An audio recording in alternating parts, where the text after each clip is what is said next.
Ta doctrine de l'amour sacrificiel me semble naïve.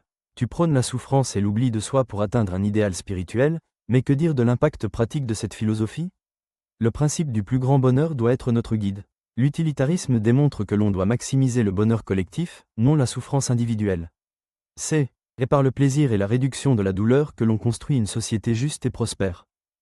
Ton utilitarisme repose sur une logique froide, où le bonheur est réduit à des calculs. Tu vois les gens comme des moyens pour atteindre une fin.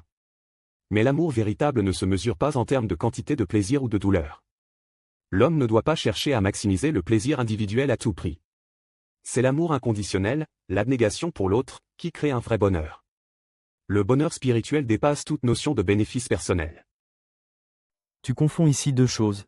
Je ne parle pas de plaisir individuel à tout prix, mais de l'utilité collective. Si chaque action peut être mesurée en fonction de son effet sur le plus grand nombre, alors la société s'améliore. Tu prônes un idéal qui, bien que noble en théorie, ne peut pas être appliqué efficacement. La souffrance que tu proposes, en sacrifice ne mène qu'à des injustices, à l'écrasement de l'individu pour un objectif mystique. Ce que tu appelles utilité collective est souvent une justification pour éroder la dignité de l'individu. Si l'on réduit les personnes à des chiffres, des résultats ou des bénéfices, on perd de vue leur véritable valeur. Le sacrifice personnel n'est pas une simple souffrance, c'est un acte de guérison, un chemin pour éveiller l'amour et la paix. Le véritable bonheur ne se trouve pas dans l'accumulation des plaisirs, mais dans la pureté de l'intention et l'amour pour autrui. Mais l'amour que tu proposes est un idéal irréaliste. Tu encourages une forme de sacrifice personnel qui peut mener à des abus, à l'exploitation de ceux qui sont prêts à souffrir pour le bien de l'autre. En agissant ainsi, tu laisses la souffrance s'imposer sans raison. Le bonheur collectif doit être basé sur des principes rationnels, où l'individu est respecté, mais où l'on cherche également l'efficacité dans la réduction de la douleur pour le plus grand nombre. Ce que tu appelles efficacité, Bantam, est une approche superficielle de la réalité humaine. Tu penses que l'on peut organiser une société en fonction de calculs de plaisir et de douleur, mais cela ignore le cœur de l'humanité.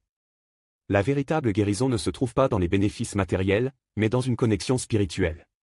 L'amour désintéressé, le don de soi, n'est pas un calcul, c'est un acte qui transforme l'âme et élève les autres.